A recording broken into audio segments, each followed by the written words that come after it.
Hello, everyone. I'm so excited that you are here with me for this recap and really pretty much chaotic ramble of the happenings of House of the Dragon, Season 2, Episode 2, Rhaenyra the Cruel. Now, this is going to be a spoiler-free recap, so even though we will be discussing some of the lore and reviewing some of the things, perhaps even speculating on some things that might happen in the future, I will not be divulging any information that actually does happen in the books, which I do love to sometimes discuss and theorize on different ways that things could play out without actually relying on what actually happens in the story.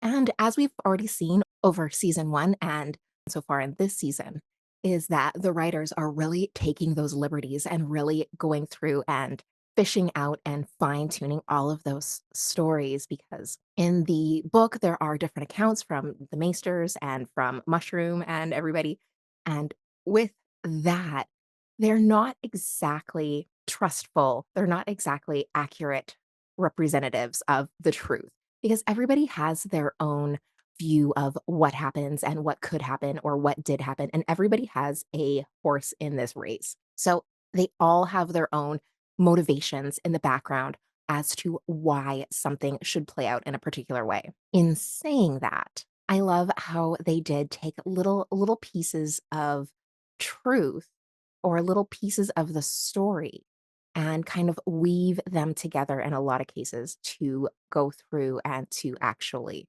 show us what really happened. And that I think is so masterful and really shows you that we are finally back to some really good writing. We will not talk about the other show. But now that you're here, I want to formally thank you to my channel where we are obsessed, chronically obsessed with all things House of the Dragon, A Song of Ice and Fire. So this is not going to be one of those discussions for the casuals.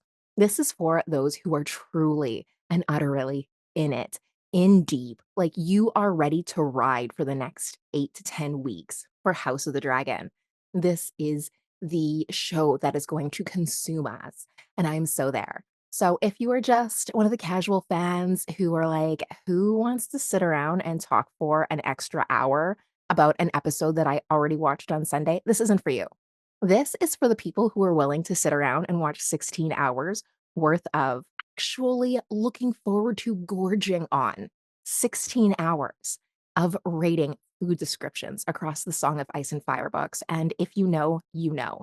So if that is your jam, then this is definitely the channel for you because we are in it. We over here are chronically obsessed. Now, in this video, I am not going to go over the opening sequence too deeply. I love the opening sequence. I think how they reimagined it as the tapestry is just like chef's kiss.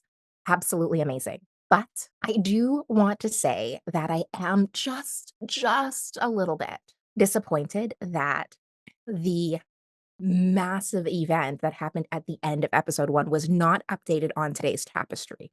In saying that, I also want to leave a little bit of room for nuance in that perhaps how it is going to be depicted artistically in the tapestry may have spoiled events in this episode.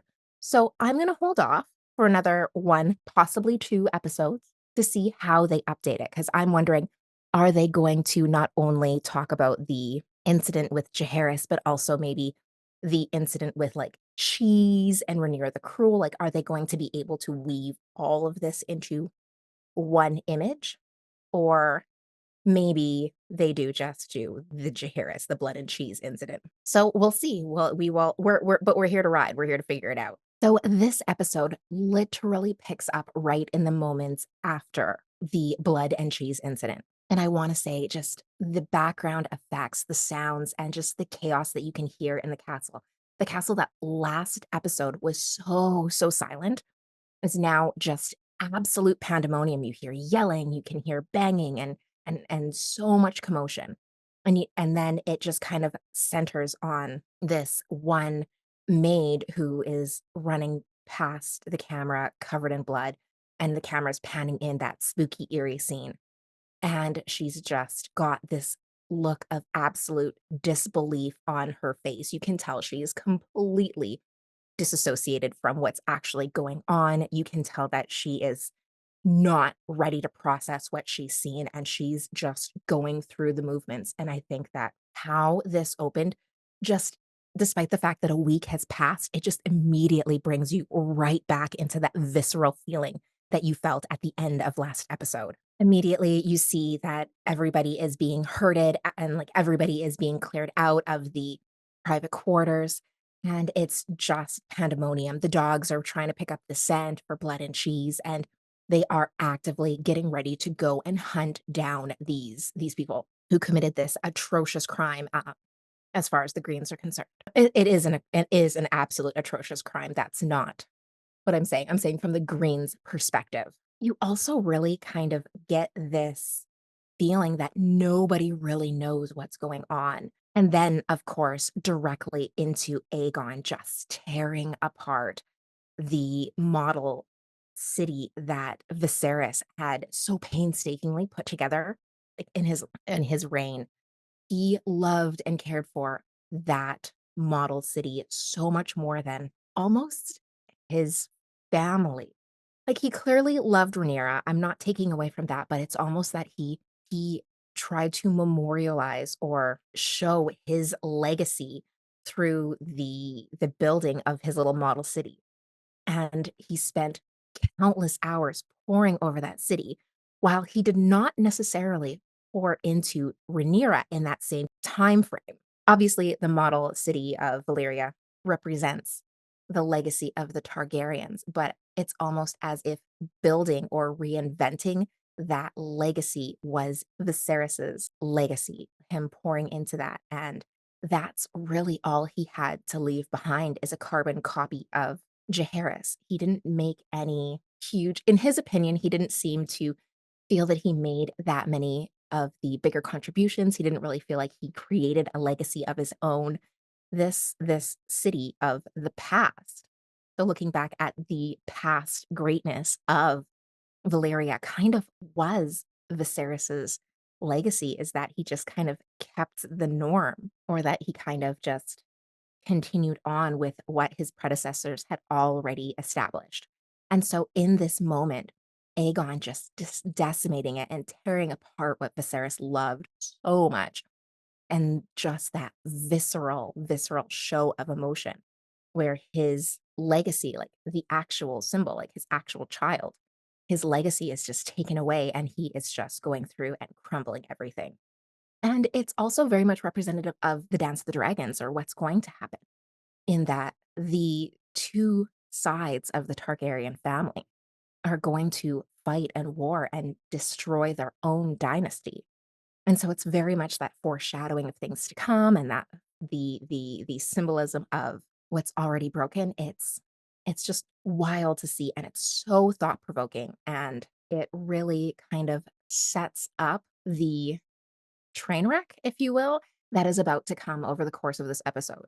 In this scene, Aegon also starts screaming, "I am the king," and that is immediately a callback for the hardcore fans to Tywin Lannister screaming, "If you have to say you're the king, then you are not a true king." And that's true. He has been hit where he was most vulnerable, right inside his home, right inside his bedchamber, and they literally just swept out his legacy right from underneath him while he was in a different room with some friends having fun. And so in this one kind of action, the blacks, the blacks have shown that they can get him. They can get at him at any time, anywhere. And right now, it seems like 99% of their war strategy relies on Vhagar, and Vhagar was not able to save them from this. The Vhagar would have never been able to protect them from this, and so it's really, really eye-opening. So are you the king if you can't even keep those close to you safe? Are you the king if you can't even protect your own legacy? It In this scene, Aegon also starts screaming, "I declare war," as if war had not already been declared when Aemond took out Luke. At that point, even though you are going and you're trying to send ravens and trying to kind of still end this peacefully, you've already started it. So it does kind of also show a little bit of naivety of the Greens, how you stole Rhaenyra's crown. Gave Aegon all of these signs of legitimacy. He has the Red Keep, he has the Conqueror's crown, he has the Conqueror's sword, he has the Conqueror's name. He has all of these symbols of legitimacy that Rhaenyra doesn't have. What Rhaenyra has is Viserys's wishes, Viserys's wish for her to be the queen after he's gone. Yet, despite that you did that, despite that you captured Rhaenys and tried to hold her until she also joined you, despite the fact that you have taken out her son, despite the fact that you are actively going through other all of the other lords and you are trying to bring them over to your side. All of these things are already setting this war in motion that you are pushing for, while saying that you want to end this peacefully, while saying that you want to end this amicably, while saying that you want her to just pack up and leave. However, and I'm not being a Rhaenyra simp, you might call me a Rhaenyra simp, I am not, but all of these things are already steps that you are taking towards aggression. Now, I think we have heard 1,000 times that when a Targaryen is born, you flip a coin, right? And you decide whether they are mad or not. And that is very telling. Rhaenyra clearly has a little bit of fire in her. We've seen that. We've seen the rebellion in her, and we've seen that she's willing to marry Daemon. So those 2 are kind of like twin flames, and we will go on to see how much they stroke each other's flame and how much they temper each other's flame. But you are already kind of antagonizing somebody that you know from season 1, past in season 1, can often leap to using violence or threat as a weapon, as that is how we're going to solve this problem. So by going through and antagonizing, you should already at some level expect war. And so now the fact that she has allegedly, at this point, she has allegedly fought back by going through and taking the life of little Jaehaerys. War has already started. You don't have to declare war. It's already clear that war is pretty much on. So at this point, it's you're seeing that it is very, very, very unlikely that we're going to be able to turn back time, if you will, and not have any kind of bloodshed because blood already has been shed on both sides. At this point, the Greens have no idea who or why did this, but they're pretty sure that they have an answer and they're going to run with that answer because propaganda. Next, we see Aemond, and he's returning to his quarters after everything's kind of happened, and he is seeing that Maegor's tunnels are a real thing. He sees immediately that where they entered, where they left. I'm wondering in this moment if he realizes that they were there to get him specifically, or if he thinks that it is just an opportunistic kind of entryway. I like to have the little canon in my head where he realizes that he was the actual target. And maybe he's even too ashamed of what happened to be able to actually come out and say anything to his family about it, because then you have to look your brother in the eye and tell him that you are the reason. And it's obviously retaliation in what you did to Luke. Now, at this point, we still don't really know if Aemond is taking full responsibility for what happened to Luke or if he is admitting it's an accident. It really kind of comes off like he is going with the fact that he meant to do it. There's not much information that he is saying it's a mistake. So it really is open to interpretation. But if he does have that guilty conscience, which I think he does, he probably knows that that was meant for him. He wasn't there and they got the next best thing or they were opportunistic. I think personally, again, this is my head canon that I'm leaping to, and I will stick with that until I hear otherwise. That not only does he realize that they were there for him, that they were there for him in retaliation for what he did. And I feel that as we kind of see what happens with his storyline as it unfolds, I think that that's really why he goes and he seeks comfort later. But we're we're not gonna get ahead of ourselves. We're gonna stay linear. The next scene we get is a scene between Alicent and Otto, and they are discussing that they have finally sealed the Red Keep. The gates are closed. They are discussing the status of Jaehaerys, and you can see how just overcome with grief Alicent is. Now, in this instance, she was the child's grandmother, so you can really see that there's a lot of emotion there. But knowing what we know, knowing that she was caught in bed with Kristen Cole, Sir Crispy, last episode, we know that this grief is so complex because there is also just so much guilt behind it. She feels guilty because Kristen Cole should have been guarding Helena and the children. He should have been guarding the royal family. He should have had people out there to watch them. However, he didn't. And therefore, he let this happen. Now, at that point, you have to wonder, is it just that Kristen Cole overlooked assigning somebody to the residential quarters? Was it supposed to be him and he was just otherwise occupied? Or did he purposefully not send another Kingsguard to watch over the royal family because then they may notice his shady comings and goings? So, was the security so lax that night because he and Alicent didn't want to get caught? That is something that kind of rattles around because that would really kind of amplify the grief. Obviously, there's already going to be a massive amount of grief, but it's just so complicated. Another thing that I noticed in this episode, and even at the end of last episode, and now I am catching myself doing it as well, is that they are not using names as much. In this scene, Alicent speaks of Helena and calls her my girl. Helena keeps talking about Jacaerys as the boy or my boy.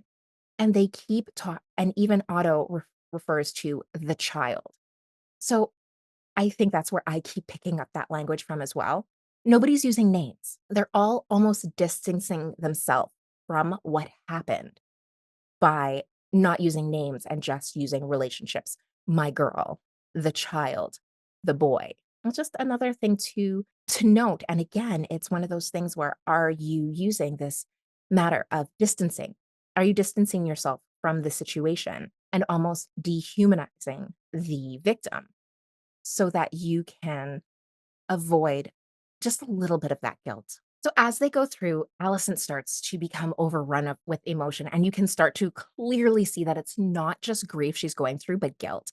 She starts going on about how she's sinned, and then that's why the gods are punishing her. And you can see how almost everybody in this situation had a little bit of a hand to play. Otto was relentless in putting Aegon forward over Rhaenyra.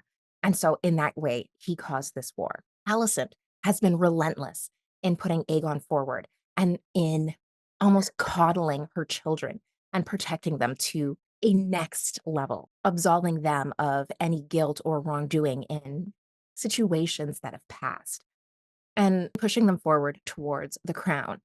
And then not even to mention the fact that she and Crispy were, doing the dirty. So you can really see how all of this guilt is welling up. And of course, Otto, always opportunistic, wants to immediately turn this into a possibility for him, wants to turn this into an advantage. The next scene happens in the small council room. Obviously, Aegon assembles his small council to discuss what the fuck just happened and wants to know why he was not being protected, why his family was not being protected. And that is really the most logical for next step. And of course, he is overcome with grief for his son. Clearly, he would have to be an absolute sociopath, which remains to be seen. Like, he's obviously not a good guy. He's, partakes in a little bit of, SA. He dabbles in a little bit of child fighting pits. He clearly abandons his bastards to fight in the fighting pits with their, teeth filed down for their life and their food. So he's obviously not a great guy. And he's obviously also clearly upset that it is largely his legacy that is taking a hit here. Now, I am not going to say he does not care at all about his son, but you can also very clearly see that a lot of the problem is, in fact, his legacy. Immediately, he first goes after Kristen Cole, who was supposed to be the head of the Kingsguard. And so it's his job, obviously, to have the royal family protected. And he says he was asleep, which he says he was abed, sorry, which he was definitely in someone's bed. But that's not where he was supposed to be. He was supposed to be protecting the royal family. If he had proper protection somewhere in the royal family quarters, would this have happened? Now, obviously, we know in the books it happened a little bit differently, and it happened in the Hands Tower, where because the security in the royal family's quarters was too secure, they could not get in there, even with Maegor's tunnels. So we know that it went down a little bit differently in the books. But again, now we are looking at history, like history happening versus history being written. Who was it that benefited from that story being altered? So he is freaking out on his entire council, and of course, he starts to hone in on his mother, Alicent. And just prior to that, Laris walks in and he, of course, kind of slides in. So we already know from season 1 that Laris is really kind of tying a lot of his privilege and his comeuppance, his rise with Alicent. Her trust was easy to infiltrate. He was really able to get in on the ground level with her when she did not have very many allies and secure himself a spot in her kind of trusted circle. So we know that he is very, very much going to kind of protect her. She's the queen. She's the dowager queen now, but she still holds a very powerful position in the realm. Now, while we did see him try and get a little bit closer to Aegon last episode, this episode, he, of course, is going to come sliding into the small council chambers right on time and really try to make himself super worthy. So he says that he comes up and he says he's found somebody and that they're going to be extracting some information from them. At this point, I believe he is essentially like the king's trusted torturer. I think that is something like what was his name in season 1? Sir Ilan Payne, the king's justice, same kind of idea, but he's like more of a torturer. And so he kind of slides in and diverts attention from Alicent to try and get Aegon off her case. And of course, Laris really kind of slides the information in there that that Blood, the main guy that they found, is a gold cloak, kind of insinuating that this is Daemon, that this is definitely Daemon and Rhaenyra, and they have a hand in it because who is loyal to Daemon? The Gold Cloaks. In this situation, there is another very, very deliberate, I would say, moment where Aegon wants to jump to action and Otto Hightower, of course, the hand is saying that we have to slow down, we have to back up, we have to calculate. Just like what Alicent has been saying. We have to back up. We have to plan our moves. We cannot just jump to fire and blood like the Targaryens like to do, which I think is very interesting because they almost want to put that on Rhaenyra, where Rhaenyra is going to fly off the handle. Rhaenyra is going to jump to war and start burning King's Landing, where it's consistently Aegon and Aemond that resort to that first, that take those actions first. Even though Daemon wants to, up until now, up until this incident, he generally listened and respected Rhaenyra, or listened and respected, I guess in the last episode, it was Rhaenys, who said, "No, we're not gonna go and start picking a fight with Vhagar. You are not the king." And so Daemon has been surprisingly restrained. Again, okay, maybe I'm a little bit of a Daemon simp, but that has to do with daddy issues. But in this case, he has not technically been out there initiating things. So far, he has only reacted to things. And arguably, the instructions were unclear up to this point. He went after Aemond, which was a direct order from Rhaenyra. Rhaenyra came in and she said, "I want Aemond." Daemon then, regardless of whether Rhaenyra was included in this plan or not, He went to King's Landing. He hired somebody to go in and go after Aemond. And we will discuss the merits of that plan in the episode 1 recap, but it is open to interpretation. They kind of cut out before it said when they said, "What happens if we can't find him?" It cut out, so as of right now, we don't know what they said. However, the only ones who are jumping to bloodshed so far are the Greens, and I do find that very interesting because that is consistently what they accuse Rhaenyra of doing. Also interesting to see just how calculating everyone is. Again, Aegon wants to jump towards the fire and blood, whereas Otto wants to turn this into an opportunity.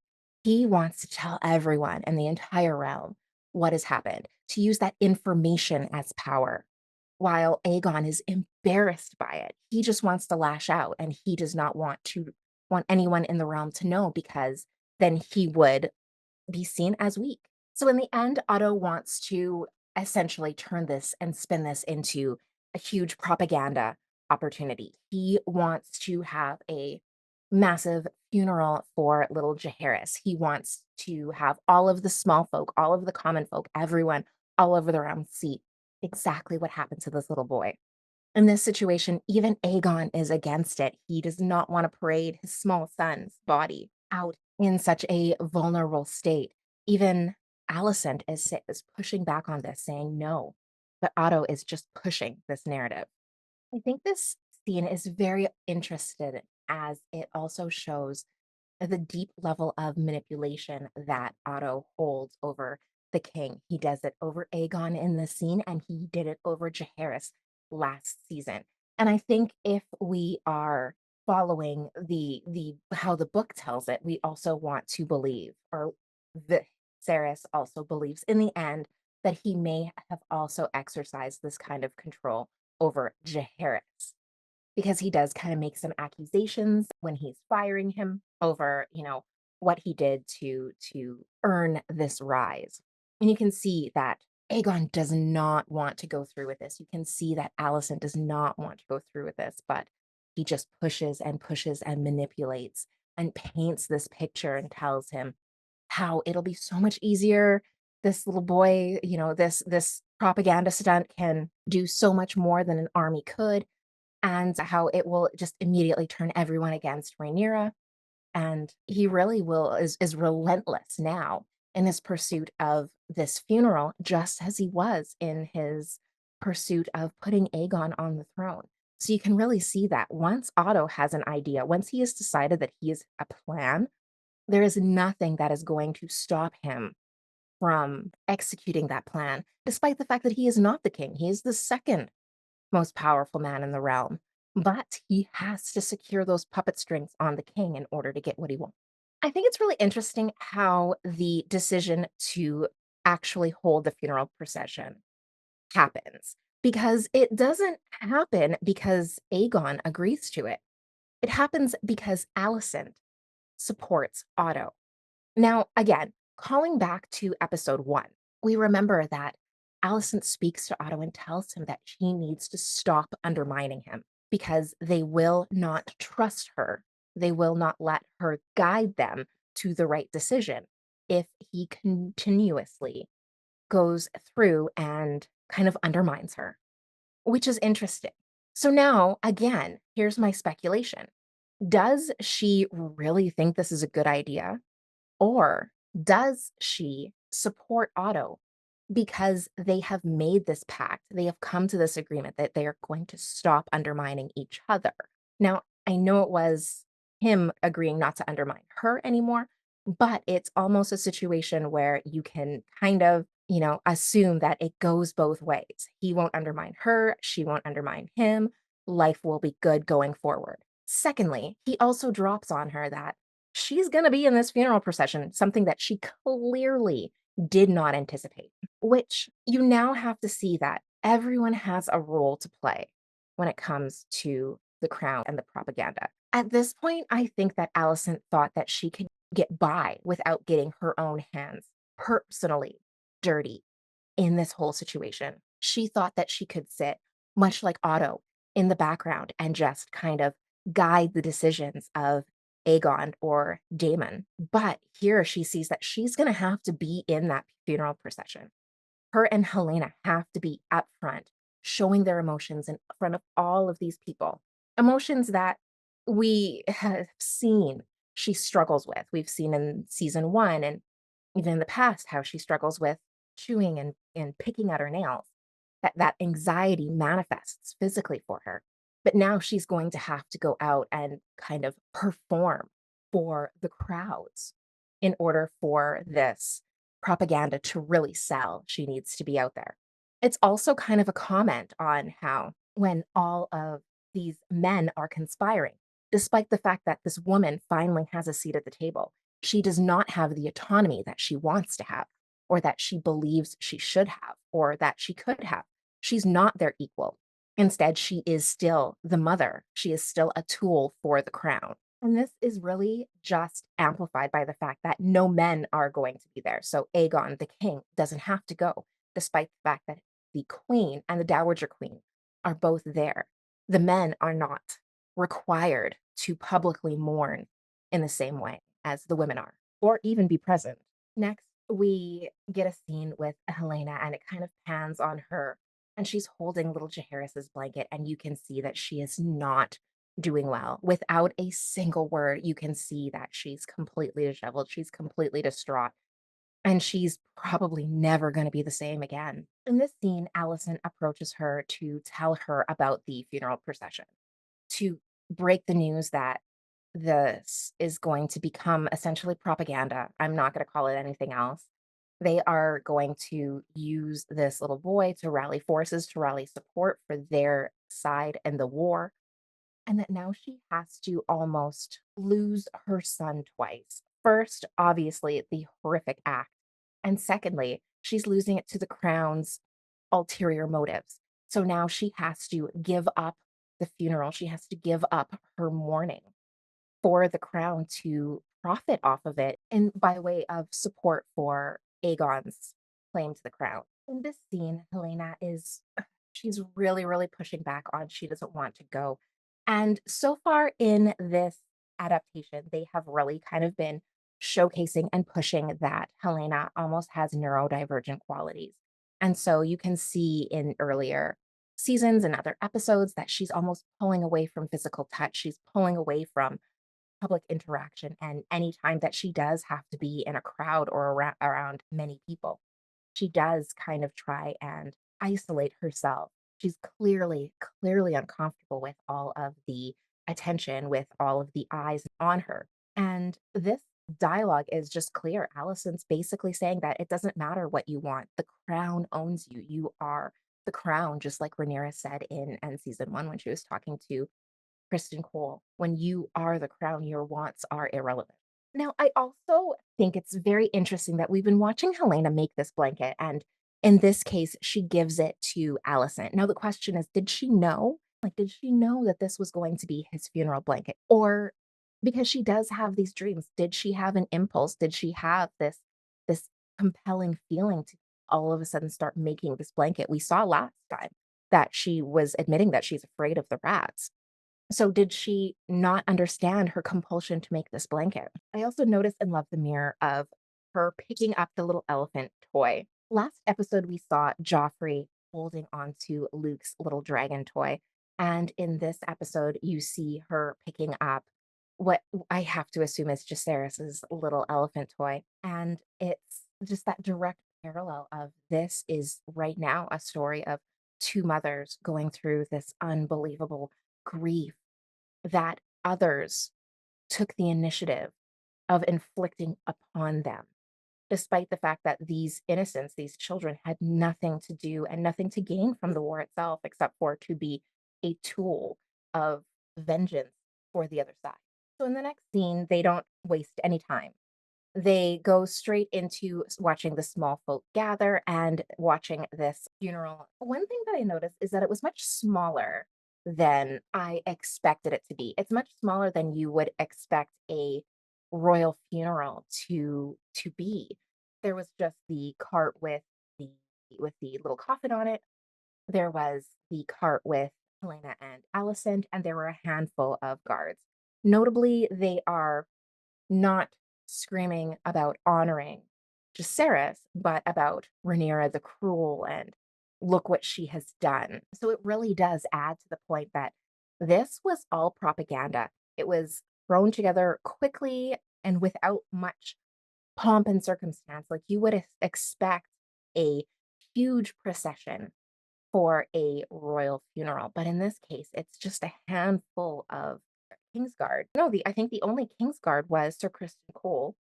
There were some knights, a handful of other people, but the procession itself was very, very small.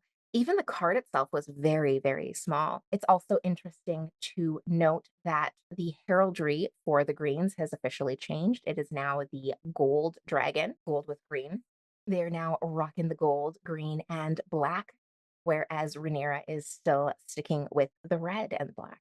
So they cut away from the funeral procession as it starts all the way onto Blood, and Laris is hanging out in the dungeons with Blood. I do think it is also quite interesting that there are Hightower soldiers down here in the dungeon. So it's obviously not King's business that is going on. It's clearly something else. And the slow unpacking of all of Lars's work tools, his little toolbox there. Blood, of course, immediately gives up Damon, and which is almost no surprise. He didn't seem to have very many loyalties. And I think that is probably the problem when you do enlist somebody that has questionable loyalties, is that, it can quickly turn on you just as well. I think the one of Littlefinger's lines in Game of Thrones was that essentially, if you pay somebody gold, you will buy their silence for a while, but a bolt to the heart will buy their silence forever. And this is the perfect example of that. He also, of course, gives up cheese immediately as well. So after he gives up absolutely everything that he wanted to know without Loras even beginning his work, Aegon comes in and you immediately know that bad things are about to happen. They cut out so you don't really see anything. And, as one of those situations, we don't really need to see it. Like, we know what's going to happen. We know that. Like, at that point, it would just be gore to be gore. He's not even really a character. We knew him for all of 15 minutes. So there's no, this, this death does feel justifiable. Like, it does if you are a parent, you know that there are a handful of things that if you could recreate the situation, it would be totally worth it. So it's one of those situations where showing what happens, we don't really need to see it. Everybody who is a parent or knows a parent or has a young one that they are even moderately attached to already knows exactly what would go down in that room if they had an opportunity like this, given the circumstance. So, yeah, I think it was the right decision to cut away. Now, if I think it was the right thing for Aegon to do it at that moment, no, I'm not saying that. As we find out later, it was probably a little bit impulsive, which is kind of the theme of Aegon's actions throughout this entire episode, is entirely impulsive and a little too soon. I think that he could have gotten so much more use out of blood, as we will see later, and more information. So, yeah, that probably was not the most opportune time to take out your vengeance, but I also get as an impulsive king, that is when that is going to happen. It's going to happen when it happens or when you say it's going to happen because while Otto is probably busy putting together this funeral procession, Aegon is being unsupervised. Almost as if he was never taught how to actually rule and control those impulses. Very interesting. The funeral procession continues, and the grief on Alicent and Helena's eyes is absolutely visceral. It is just heart wrenching. Like, as you're watching this funeral procession, you can feel it. I am not a music expert, but even the music and the camera angles that they have been using up until now are so unnerving and uncomfortable. And despite the fact that you just want to get in there and watch and enjoy the show, you can actually like you're palpably uncomfortable even in real life, even though especially with the emotion of the episode. I really did think the angles and the shots of Helena just fixating on all of the flower petals was just absolutely gorgeous work. You could see how somebody in such grief, such deep grief, would be caught up in those tiny details rather than fixating on all the crowd, on all the words and all the commotion.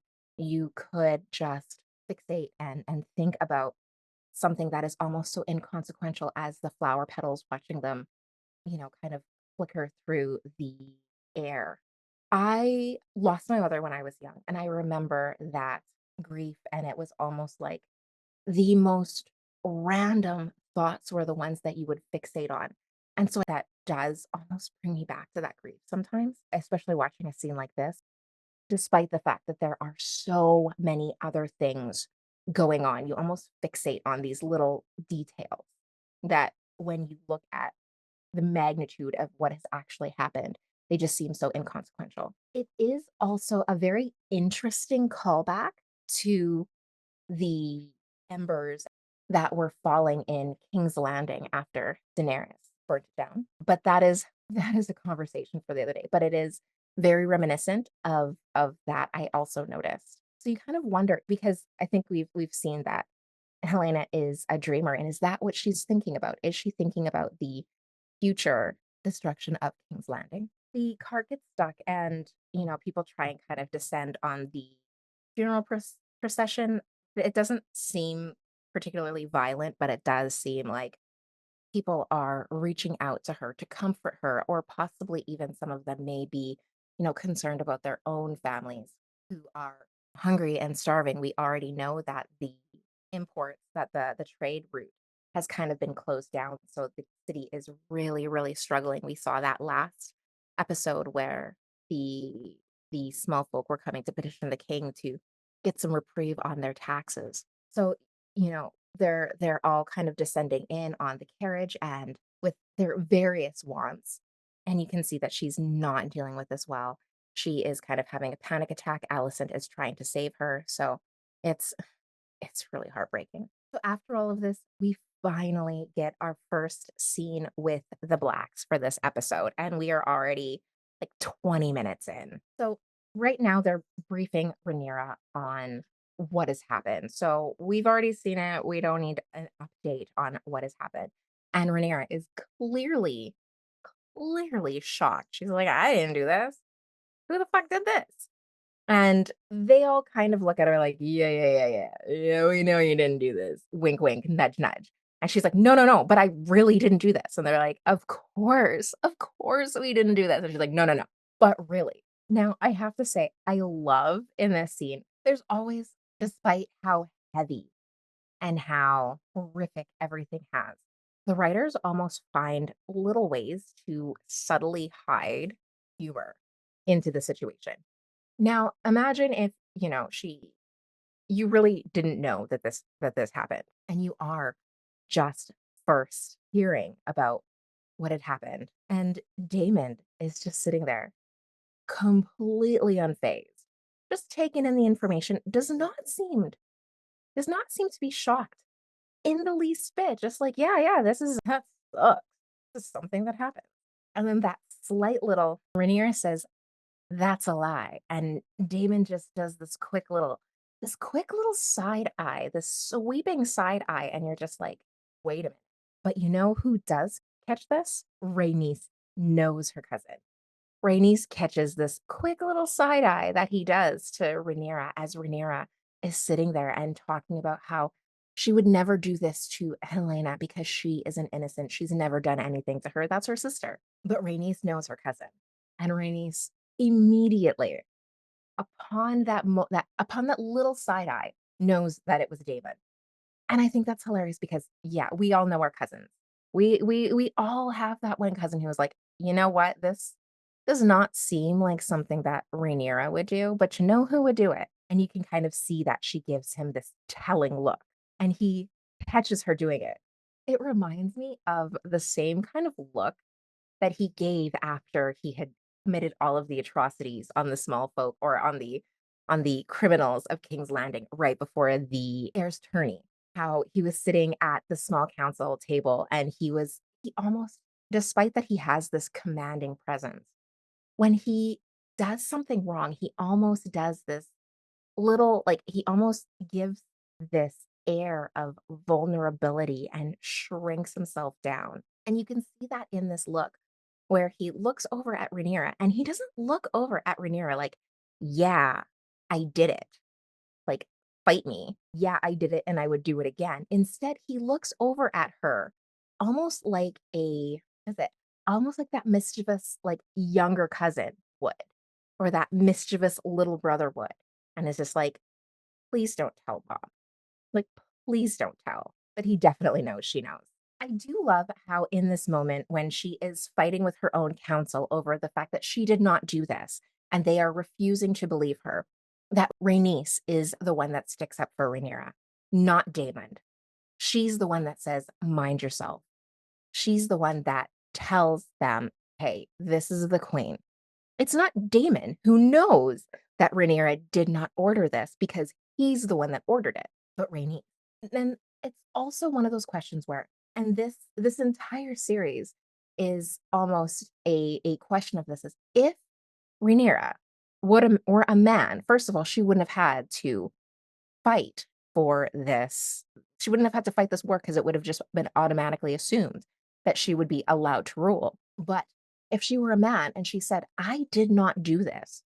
It was not me," no other man would look at her square in the face and be like, "Are you sure? Because maybe you were just really upset when you did it and you don't remember. Perhaps you were PMSing, like, is it that time of the month? Sometimes you do irrational things." Like, she knows that she did not do this, and still you are trying to gaslight her into thinking she could have maybe done it accidentally and just forgot about it. Now, it's very interesting because she goes to sit back down, look at Damon for support, and immediately knows. You see the knowing look just wash over her face, and she knows in that instant exactly what happened. And he also looks over at her. Now, in this situation, he looks at her slightly less vulnerably than he looked at Rhaenys, and he's got like this half grin on his face. And she just immediately knows because the look he's giving her is it would never be me. Like he's totally trying to suave his way through, like be suave with Rhaenyra as if she's not going to be able to think he didn't do it because he's charismatic and suave, and that's her husband, and he's got the moves. So he totally takes a different tone of face, I guess, with Rhaenyra than he does with Rhaenys. Here, and Rhaenyra is not buying it at all. She immediately sees through it. So in the next scene, they are now in Rhaenyra's private quarters, and she is confronting Daemon about what he did. Rightfully so, because he should not have done that, especially without her knowing.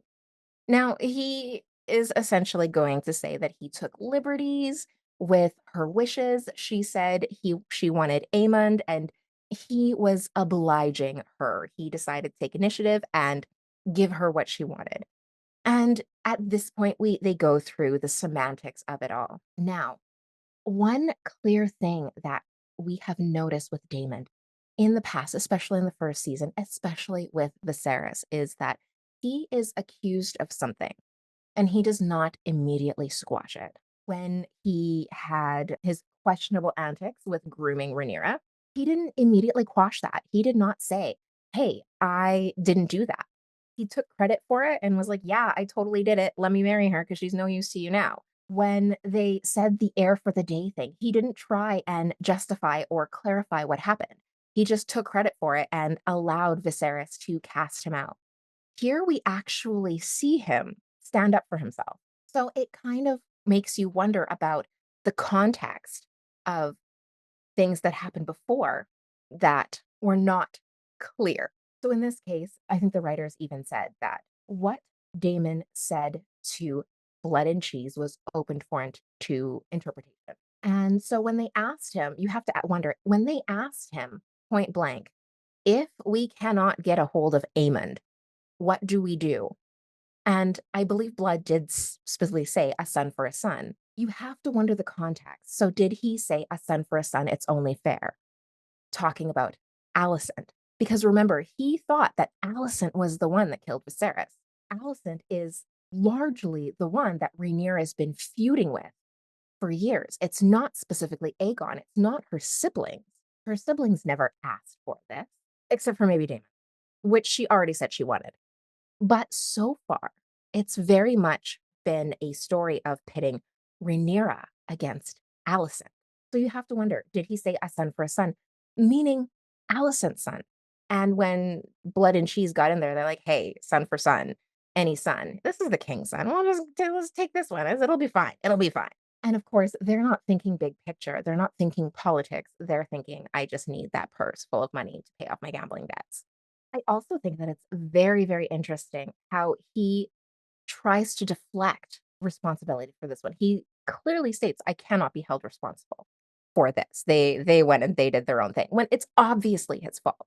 They would not have been in the royal quarters looking for a son had he not have started this, had he not have gone to King's Landing, paid Blood and Cheese, given them orders, and sent them on their way.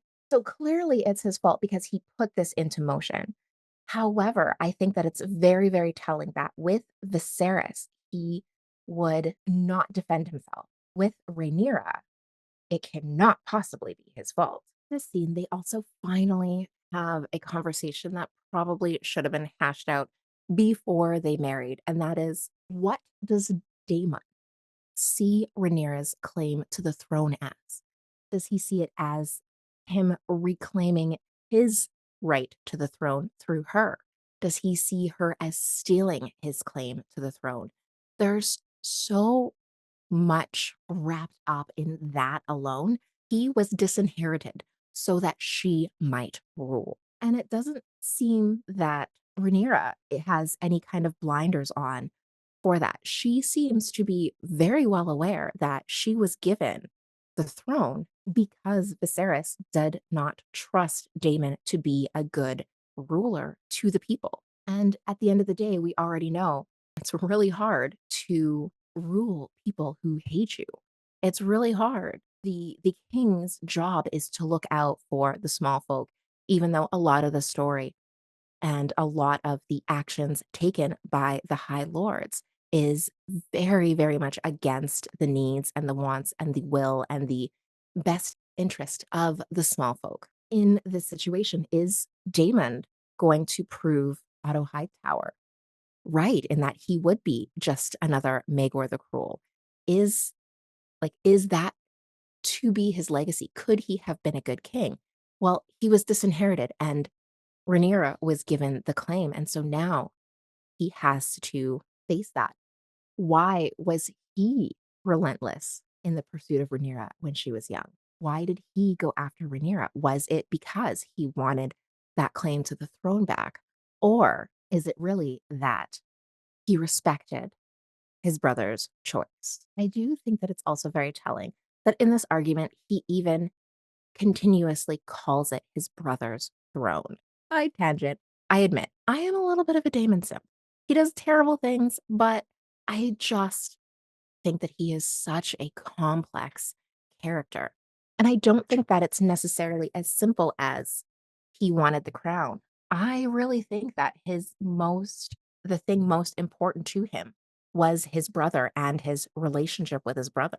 Always in almost everything he did was either to seek his brother's approval or to protect his brother from something that he perceived as a slight or as danger to his brother. And that's a deep dive and a rabbit hole that we can go into in season 1. Because clearly this is post their relationship. Viserys has passed and this is the downfall. This is what's all unfolding as a result of his passing.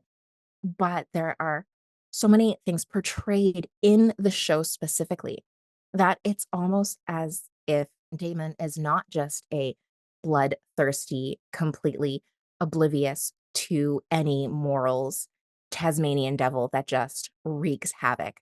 Because there are reasons why he does everything. And most of them is in furtherance of specifically his brother. Secondly, the Targaryen dynasty. You know, what I kind of think is interesting?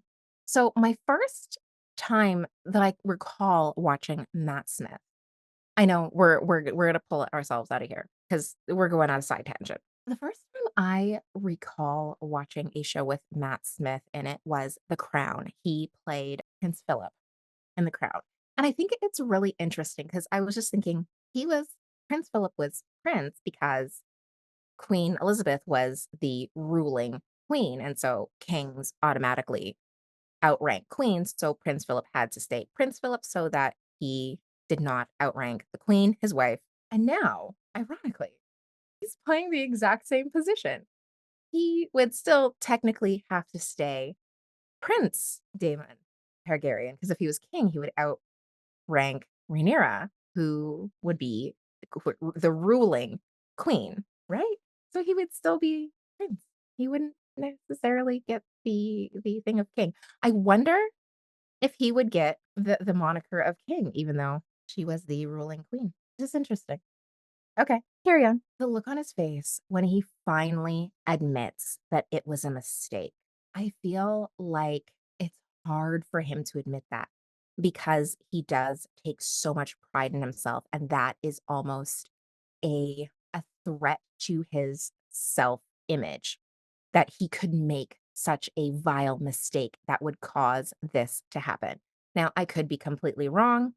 We all know that there are going to be people bashing me because I am sympathizing with Damon and trying to understand him because it's almost like, he is complicated and, might have intricate and multifaceted meanings behind some of his actions. But it's very, very interesting how hard it is to admit to his mistake. It's very, very interesting. Like, he is almost having as much of a visceral reaction to admitting this mistake as, the Greens are with what's going on their side. The next scene is between Rhaenyra and Bela. Bela comes in right after Daemon leaves.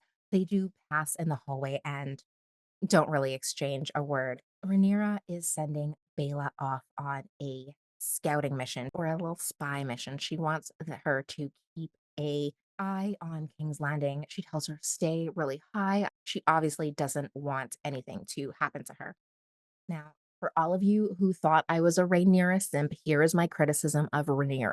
We are already looking at something, like something's gonna go, something's gonna give, something's gonna go up in flames. We already know that Vagar is routinely patrolling King's Landing on a lookout for Rhaenyra. And we have already seen the last time something happened when a dragon crossed Vagar's path. We know that Vagar is a massive problem for the Blacks. And so I have to say that I personally am very uncomfortable with this move. Putting somebody directly in the path of Vagar is problematic, especially somebody so young. This is also going to be the queen. She's going to be the queen one day. She's betrothed to Jace. And so I don't know.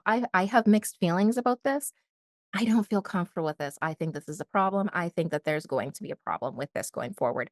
This is not a spoiler. I don't know anything. This is all pure speculation. But I really feel like she is clearly putting Bela in harm's way when there could be other options. I'm just saying. They also have some brief words about Damon and where he went.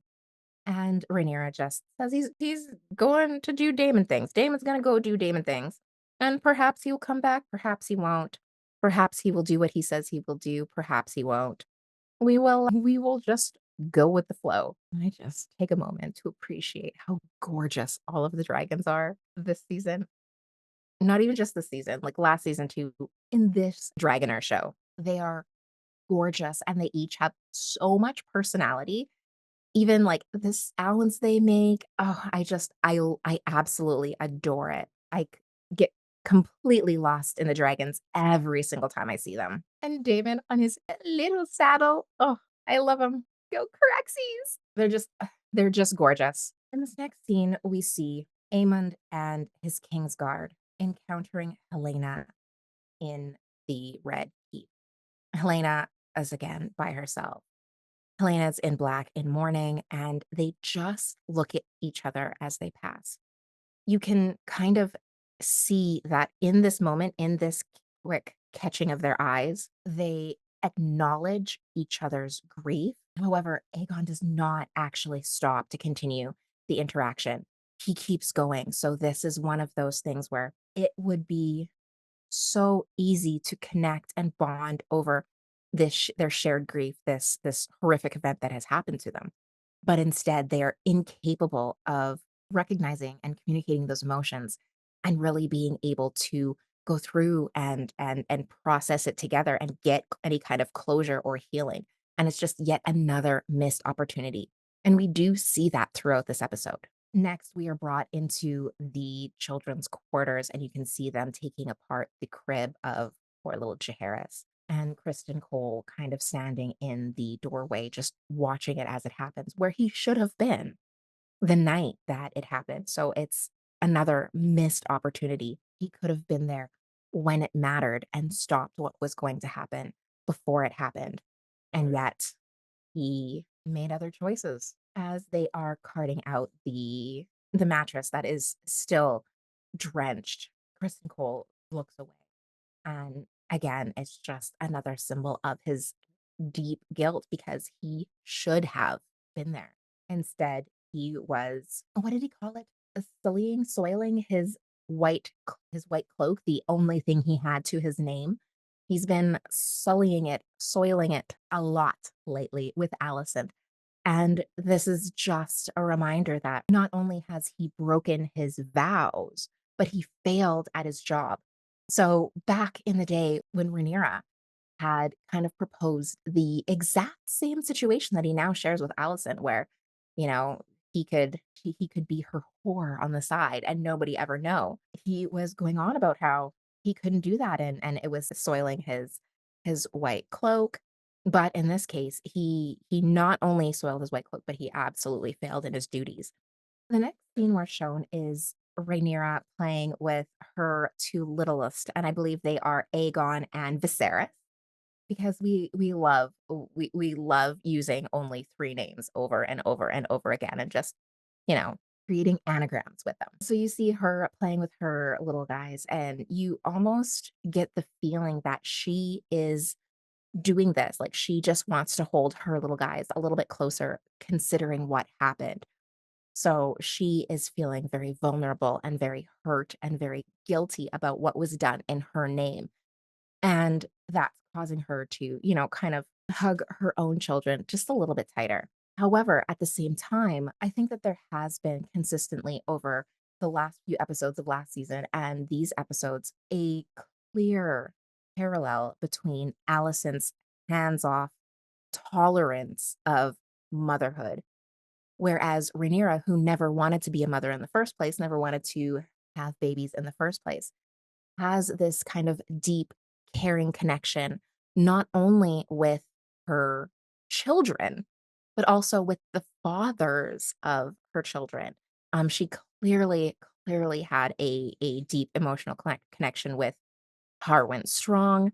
She clearly had, even though it was tense at times, she clearly had a teammate in Laenor and navigated that marriage the best that they could. And even with Damon, you could see that she really tried to have a strong teammate in Damon.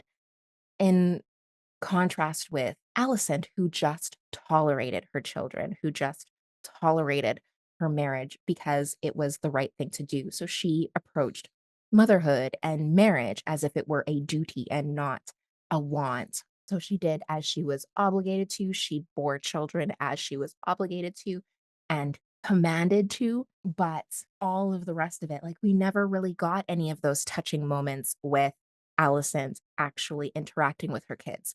When the kids were younger, we kind of saw her reaching out to Helena a little bit, but with her own children, we never got any of those touching moments. We never got to see her, actually being tender with her children. We saw her slapping around Aegon a lot and calling him an idiot, but we never got to see her as a nurturing mother. Whereas Rhaenyra, I feel like we get that in abundance, considering the tone and pace of the show.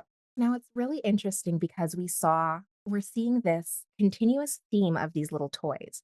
We saw Joffrey holding Luke's little dragon in the funeral scene. We saw Helena holding the little elephant in the scene where Alicent is breaking the funeral plans to her.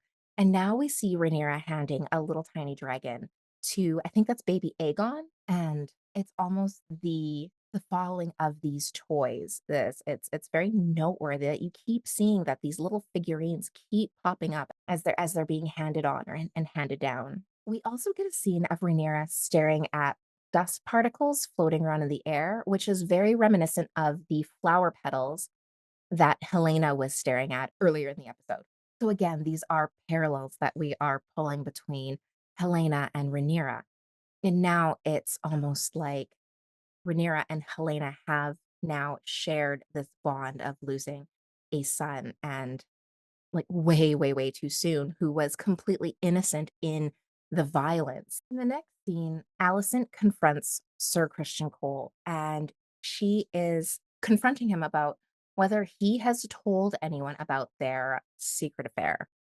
And essentially, she's really concerned. We already know from last episode that Laris is on to them because he has kind of given that subtle jab, like, I know that you know that I know that you know that I know that you know that I know that you're messing around with Christy. So we already know that Laris knows, but who else knows? And this is a big deal for Allison because she is always trying to hold herself as morally superior.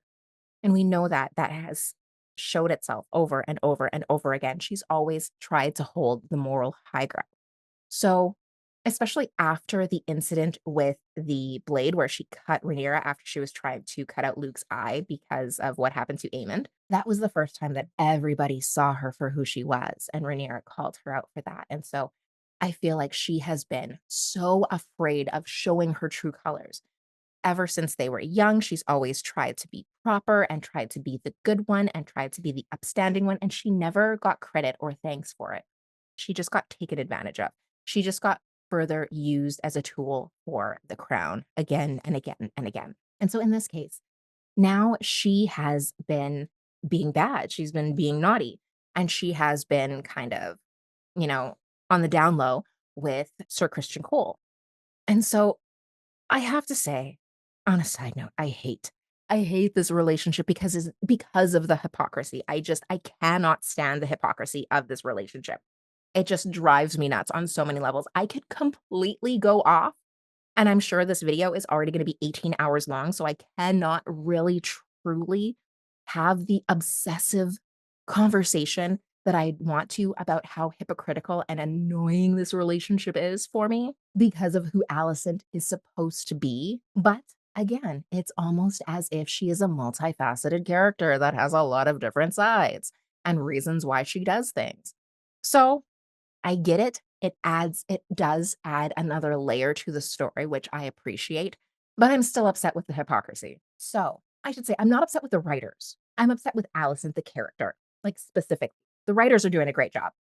I love that this character is deeply complex, but I'm very upset that her whole thing was being the morally superior person to Rhaenyra. And here she is doing exactly what they both collectively hate Rhaenyra for doing. Okay, okay, I'm done. So now if we go back to season 1, we remember that Alicent barely had to pull that string to get Kristen Cole to admit everything. Like, she barely pushed. She was like, I and just in case, I went back and I rewatched the scene in episode 1, and I was like, yeah, it seemed the first time I watched it, it seemed like she dug a little bit deeper, but upon the rewatch, oh yeah, he wanted to tell somebody. He was, like, just itching. And so now we're back in the same situation where he did something abhorrent. He let this happen because he was literally breaking his Kingsguard vow. And so, history often repeats itself. And history tells her that, he's going to tell. Like the second somebody is like, "Hey, were you porking?" He's going to be like, "Oh yeah, the queen every night." And that's why this happened. So she knows that he's not reliable in keeping secrets in general. So she has every right to be concerned. He is, of course, offended by this.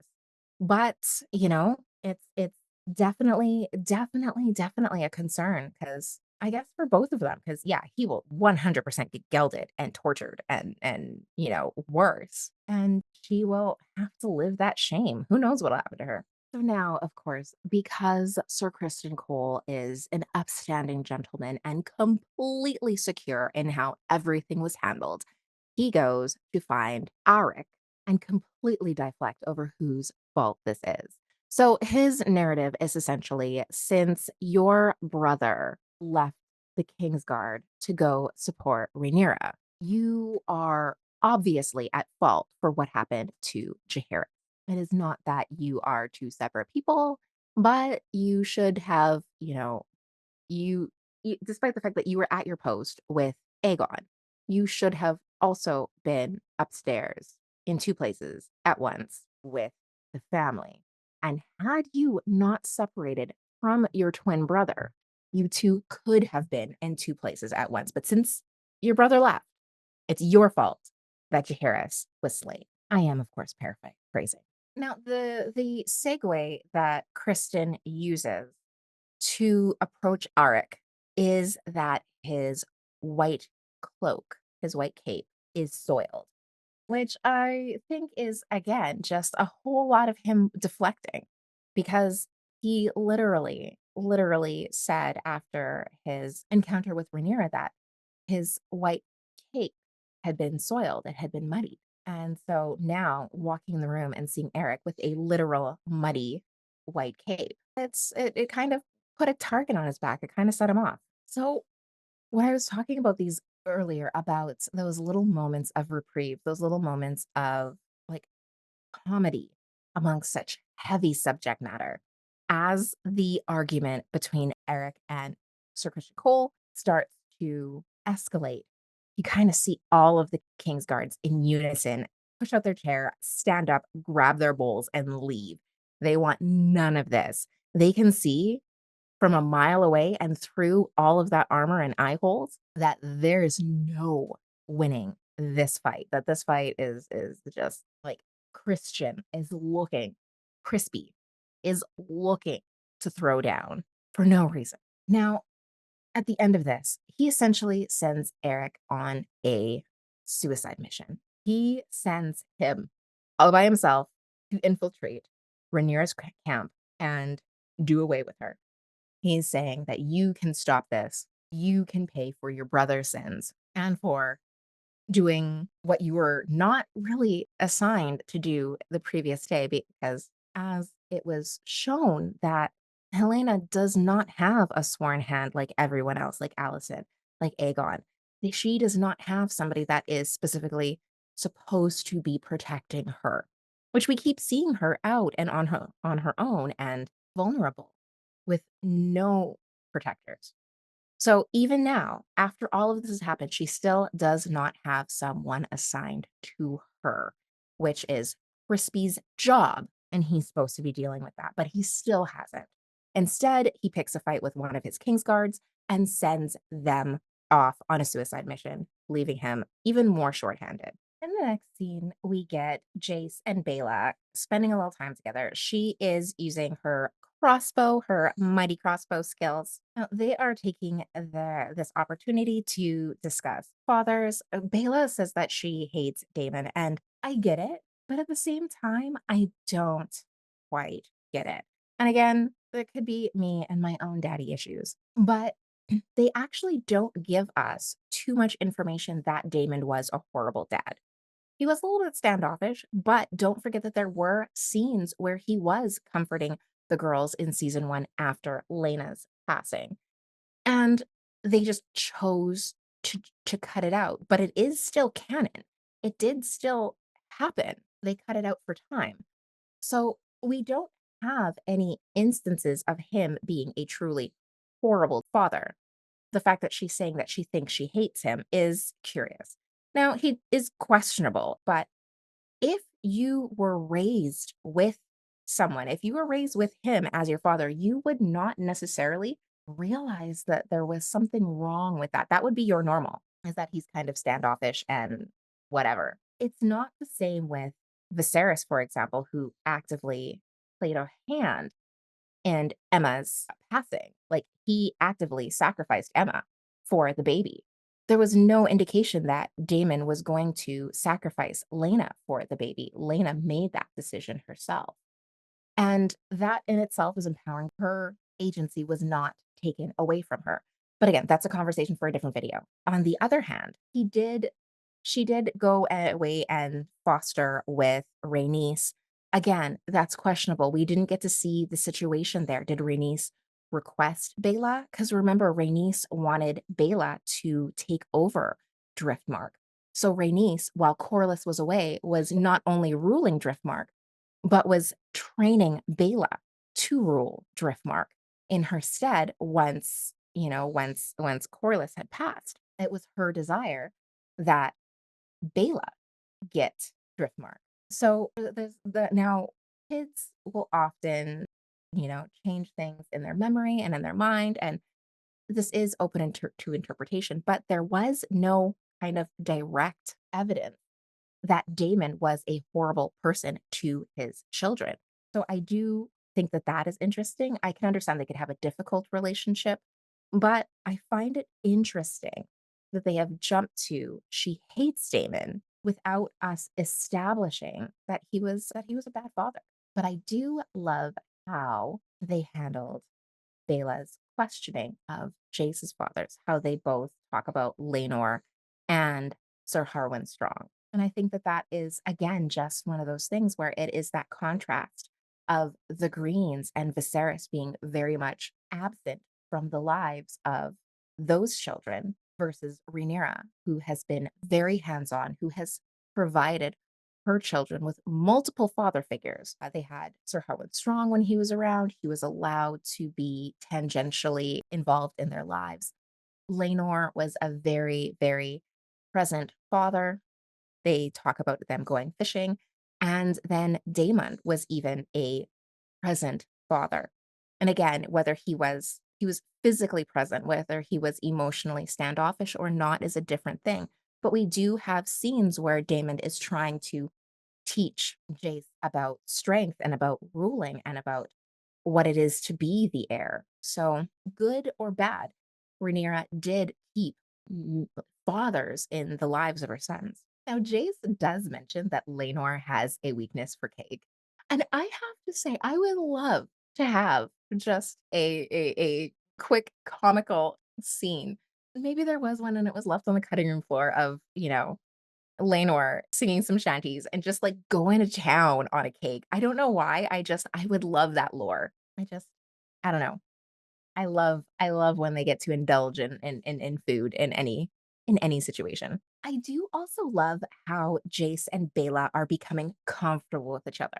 You see when she does ask the question about Sir Harwin Strong that she is almost afraid to. She's very hesitant to because she's like, "Is our relationship enough that I can ask you about this and you answer me honestly or you don't get upset?" And he does. He does oblige her with an answer that is honest and quite vulnerable. Now, the next scene is going to be about Aemond, but I do not want it to be lost on anyone that the very first person you see in this scene does have that Targaryen silver hair. And you have to immediately wonder, is she a bastard? Whether it be of Daemon, of Viserys, of the old king Jaehaerys, who does she belong to? But regardless of that, it does kind of bring you back in where there is this feeling of there are these other random Targaryens that are just, half-blooded Targaryens who are just wandering around. So why is one of them more worthy of sitting the throne than another, especially when we are talking about between the genders? Rhaenyra is a full-blooded Targaryen.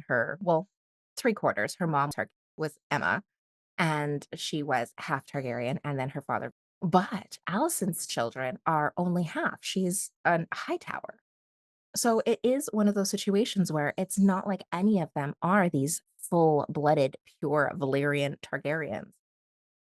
And yet we are saying that the half-blooded male is still more worthy than the three-quarter blooded female. It's just very interesting.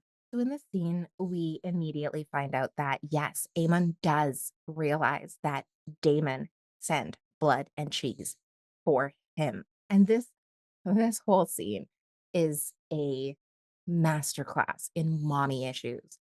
I can recognize those as well. So we do see he's with the who we assume is the brothel owner. We saw her back in season 1, and apparently she's the one that deflowered him. And he's in a very, very vulnerable situation, and she is giving him it does not seem like sexual at all. It seems like a despite the fact that he is naked, it almost seems like a motherly taking care of an infant moment. He's curled up in the fetal position. He's not wearing his eye patch, which we never see. And he's very much denying or rejecting any kind of intimate touch. Although he does want her to stroke his hair and to say nice things to him, he just wants to curl up and be vulnerable. So he knows that this was intended for him. But is this guilt because he survived? Is this guilt because he knows that he's the one that essentially was the actual hit? And because he was not there to fight for his own life, that his young nephew in quotation marks, if you know, you know. But is it because he feels guilty that he was not there because he could have fought them off? Or is it something else in this? He also mentions that he does feel bad about Luke. He does feel sorry about Luke. But when he says it, he doesn't actually apologize like it's deep down from the heart. He almost apologizes as if he spilled over milk. I do apologize for what happened over Luke. I lost my temper. He really kind of hand waves how integral that was to how this has blown up. He really downplays his part in it. And she does mention that when princes lose their temper, it's always the small folk that have to pay the price. And you can look at it in a lot of ways. It's always the small folk. It's always the lower born. It's always those most vulnerable, which would also include children, literal small folk that have to deal with the consequences of these untouchable princes losing their temper. Next, we get a peek in on a new character. Now, he's new to the season. This is Hugh, and you might have remember him from the last episode when he was the blacksmith that asked for payment upfront.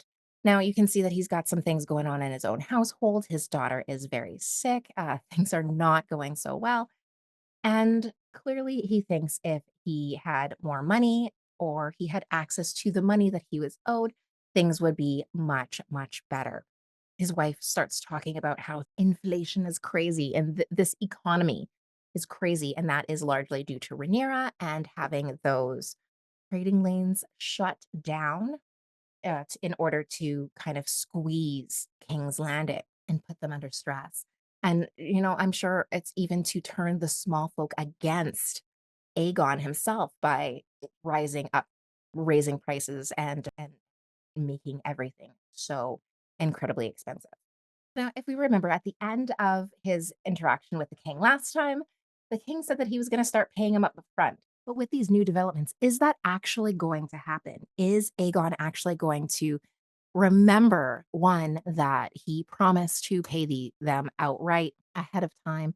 Is he going to remember that this is even a priority? Is he even going to give a second thought to it? Or is he going to be completely busy? Is he going to be completely sidetracked with vengeance? Next, we get a scene with Alan and Adam, and they are brothers.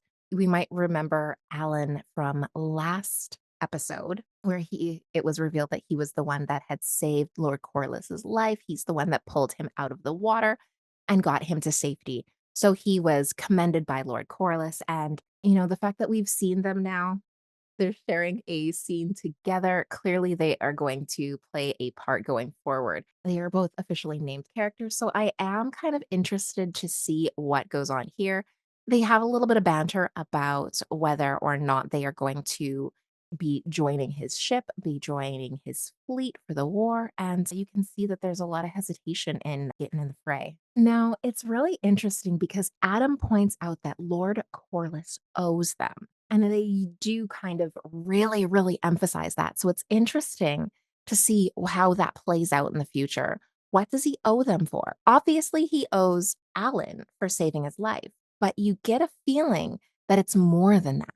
Now, I do love one thing. I do love when 2 people talk about a thing and then or a person or a place, and then it goes there. So, they were just talking about how Lord Corlys owes them and how would they be part of his fleet? Will they be commanding their own fleet? And all of a sudden, it goes to Lord Corlys and Rhaenys, who are abed. They're just chatting about Daemon and about how he's really one that's going to follow his own path regardless. Like, Daemon gonna Daemon. So they proceed to have a little bit of exposition on whether Daemon will be able to tolerate Rhaenyra being in charge and wearing the pants, especially since that is something that he has not been known to do such a great deal at tolerating in the past. I have a feeling that this is almost cathartic for Rhaenys. I feel like she felt so overlooked having the crown pass over her, and she's spoken about it a couple of times over the different episodes, how short-sighted it was to have the crown passed over her. And even to the point where she had internalized it and talked to Rhaenyra about it, about how she would never get the crown when she was first named heir. And even as the events started to unfold when they were when they were crowning Aegon and when they were having the fight over Driftmark against Lord Corlys's brother, you got this feeling almost like Rhaenys was afraid to hope that this could happen. And now that things are starting to unfold and fall into place, you see that she's almost daring to dream. In the next scene, you see Rhaenyra confronting Mysaria, and Massaria is essentially saying that she's not involved with the blood and cheese. She just gave Damon a name, and that was supposed to guarantee her her freedom. She wants to make it clear that she has no ties, no loyalties to Damon. She just wants out. She just wants to go on her own way and to finally be free of the High Lords and their games. When I was initially watching this, I was really, really worried that Rhaenyra was going to get insecure and possibly start being confrontational and really fighting with Massaria. I was concerned that they were going to or I get and I guess this is kind of some PTSD from seasons 7 and 8 and 6 that where we saw a lot of our favorite characters become very, very flat and predictable. And I'm so glad that she didn't. I'm very glad. At the end of the day, she decided to honor Damon's deal, honor Damon's word, and let her go. Now, it is notable that she does, in fact, recognize Massaria from the bridge incident in season 1. And when she realizes who she is, she asks her about the scar on her neck. Now, Massaria doesn't answer her at all, and Rhaenyra dismisses her. But we do get the feeling that it is implied that Damon put it there. Now, it is interesting because, okay, this is me sidetracking. I recall seeing that scar in season 1 because I always was curious about what it was and how it would have played in the show because it's one of those things you generally don't put something in the show unless it's going to serve a purpose. So her having that scar all of season 1, I had assumed that she got it while she was a slave or in the skin trade. However, now we see that it was likely Massaria that was informing on Damon the entire time. So if this is canon, I wonder if, and that's me sticking a little pin in things, and like pulling out my red string, I wonder if she started informing on Damon after receiving the scar. Maybe she did at one point love him or at least care for him. And when she realized how volatile he was, and when he, obviously harmed her, that would clearly be, despite the fact that she might have pretended to forgive him, that would clearly be a reason to inform on him. She says in season one, she says after the whole incident on Dragonstone that she was with him for security. And you have to wonder, if she was with him for security, then why was she also informing on him to Otto Hightower? Was that her backup plan? And why would she feel she needed a backup plan? How is Otto Hightower, who's arguably the second most powerful man in the realm, how is he going to provide her more security than Damon would, who essentially viewed her as his paramour? So that was always kind of a question mark to me. Yeah, Damon is not the second most powerful person in the realm, but he's got a dragon. So he's pretty high up there. He's the prince. He was the heir to the throne. So he is pretty high up there. And if, despite the fact that he is married, if she, played her cards right and played the long game, she could eventually become the queen because we know that there's no love lost between him and his previous wife. So that always kind of played a little role in the back of my mind.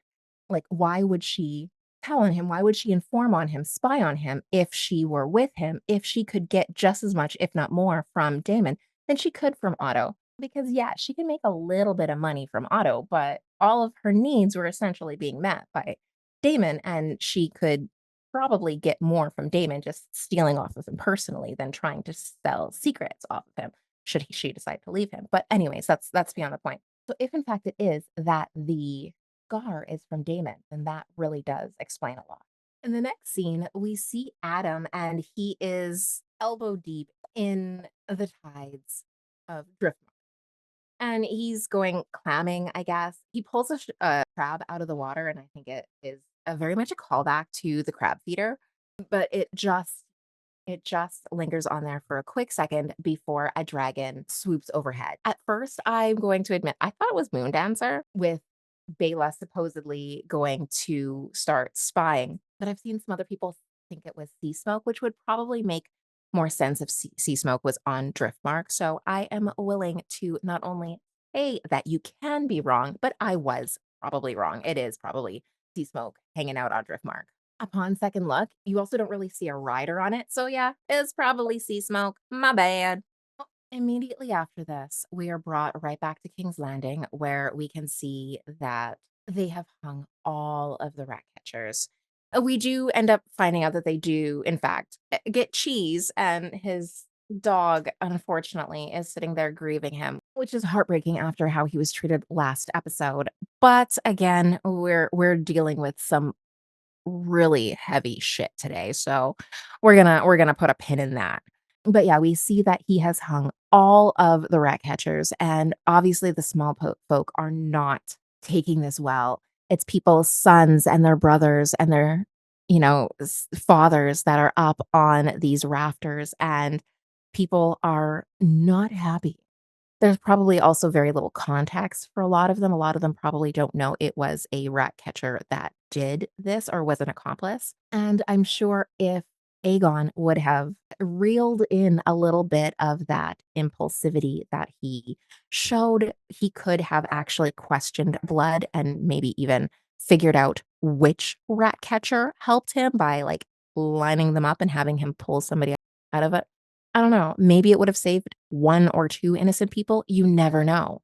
But instead, because they didn't have any way of identifying them, they just did away with all of them, and that is going to really come back and haunt them later. The poor dog. We do not deserve dogs. Now, Otto finds out what happens. Obviously, it's not like it's being hidden, and he loses his shit.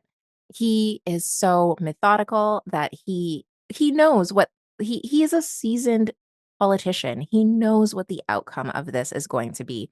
And he's like, "What did you do?" All of that good stuff that we were able to all of those the good publicity we were able to get off of the propaganda march that we did earlier this episode, all out the window once you start hanging innocent people. So Autumn is justifiably angry. Aegon is insolent, of course, because you didn't teach him how to rule. You didn't teach him how to be humble. You didn't teach him any of these things, and yet you expect him to know these things that take decades to learn and be good at.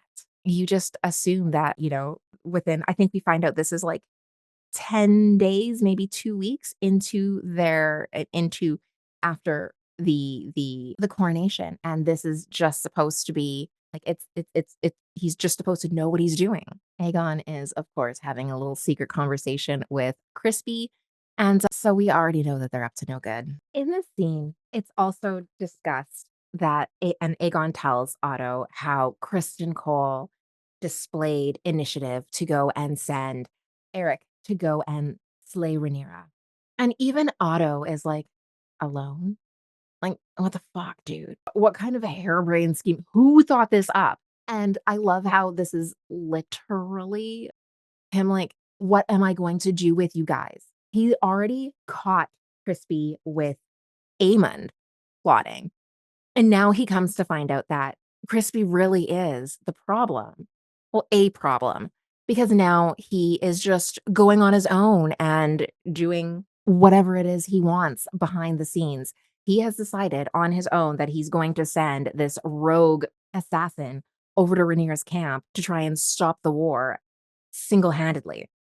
And you can't do that within a wartime strategy, and he recognizes this. However, it seems that everybody on the Greens is just out for themselves. Crispy didn't do this for Aegon. He did this for himself.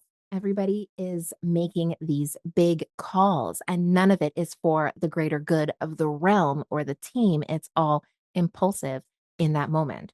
It wasn't a good idea to go after and, to off blood in that moment. He should have waited. He should have had the patience and the restraint to be able to use him as a tool to find cheese. But instead, he did it for himself, not the greater good. And now he's paying the consequences with having to hang all of the rat catchers instead of just the one that was guilty. I love all of the parallels in these scenes. So now we are back in the private quarters of the monarch, and we are talking about how our claim, how our position has been weakened. Rhaenyra just had this with Daemon, and now Otto is having this with the king himself and Crispy, because people keep doing things to undermine the strength of their position. So, and I love how he calls it a prank, the sending Eric to go and deal with Rhaenyra. He calls it a prank because this is like a one in a million shot that this would work. And they thought it was a good idea and just kind of schemed it up on his own and sent him off on his own. And because at the end of the day, there is a little bit of plausible deniability with Damon. Damon sent blood and cheese in there, but those were third parties. So even though blood said it was Damon, like he can still be like, of course somebody's gonna say it's me. It's not me. Like, but of course somebody would say it was me and still not necessarily have their direct hands bloodied. If a Kingsguard came waltzing up and decided to try and assassinate the other monarch, well, you know where they came from. Like were not just some person off the street who got a great idea on their own. They came from the other palace. They came from the other castle. So it is wild that this got past a first draft, but obviously it didn't because it was just Crispy like working out a rage and trying to antagonize Eric. I love how in this scene, essentially Otto just kind of mask comes off and essentially says, "Yeah, your dad never wanted you to be king. He never ever named you king. He never had any faith in you or your ability to rule. It was me all along. It was me who worked in the background and made you king." And of course, the outcome of this conversation is that he gets dehanded again and he puts and he hands Christian Cole, which is a horrible idea. But, it's one of those things. It's that impulsivity, it's that rage, it's that I'm not doing this for the good of the realm or the good of the team. I am doing this right now because I am mad at you and I need for you to know just how angry I am and how I'm going to get my vengeance. In the next scene, Rhaenyra tells Mysaria that she is going to let her free. So this is another example where they show the difference between the impulsivity and the divisiveness of the greens versus the blacks, where Rhaenyra is trying to think things through and honor the oaths and honor the words of Damon, even though she did not agree to them. That having her team honor their word as a whole is worth more than it is to try and seek revenge on Mysaria for something that clearly was not her fault, that she was clearly a tool in again. So Mysaria is on her way down to the ship bound for Essos, and she sees Sir Eric, who is there to try and sneak in and infiltrate Rhaenyra's camp. And she stops. So she has a moment where she's just about free. She can leave and, go and actually pursue her life, her independence, but she stops. So does she turn around? I think she does. I think that the fact that Rhaenyra went and showed her this bit of compassion, that she took Mysaria at her word that she had been promised freedom and decided to, uphold that oath. I think through that, she kind of saw that Rhaenyra was not like Otto Hightower. She was not like Daemon, that perhaps she was something more. And she already knows what the Hightowers are about back in King's Landing. And she already knows that she is trying to fight for the small folk, because she is a small folk. And she decides to turn around and try and warn them. But Eric, of course, arrives and walks right into the castle because nobody in the history of twins can tell them apart. And he, of course, slowly makes his way to Rhaenyra's chamber. I have to say, the sequence that happens next is one of the most heartbreaking that I have seen in like all of Game of Thrones. And I don't know if it is because of how it was shot. Like they drop all of the background music and it's just the sound of raw steel. So Eric and Arik fight it out. Eric, of course, was sent by Crispy to assassinate Rhaenyra, and whereas Arik, I know, let's just give everybody the same name, was her, I guess he's her sworn protector. He's her Kingsguard. And so he comes in as she is just laying down to go to sleep, and he's going to do the deed. And his brother runs in after him. And the idea of them just fighting each other to the death is so heartbreaking. I for one, I don't understand why it couldn't just stop. But I guess at that point, once you're there, once you have infiltrated, once you've gone that far, you can't stop.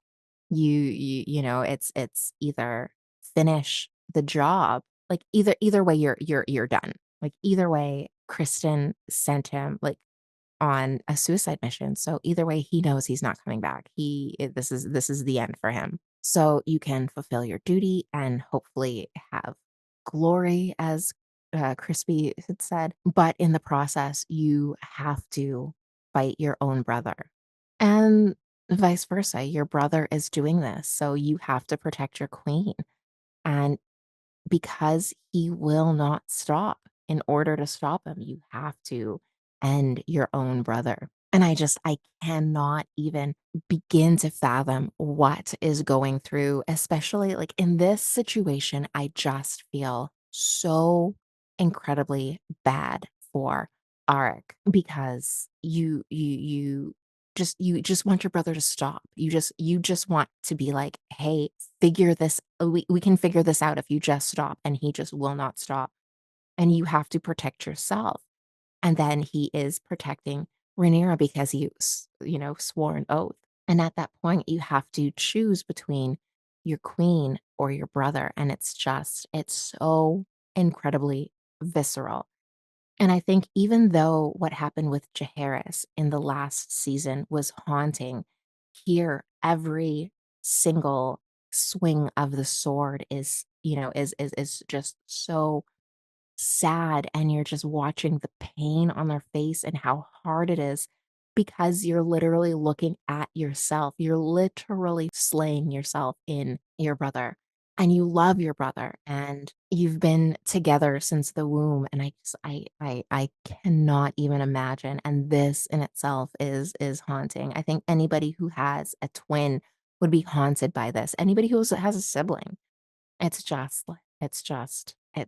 so incredibly unfair. As a side note, I do hope that the first order of business, for Rhaenyra at least, well, I guess this situation can only happen once because there's only one set of twins, but I hope that their first order of business is to change the Kingsguard uniform. And in the end, he could not live with himself for even a moment, and then to take his own life is just so tragic because the act of kinslaying is so looked down upon, and even just, like, the idea he genuinely loved his brother.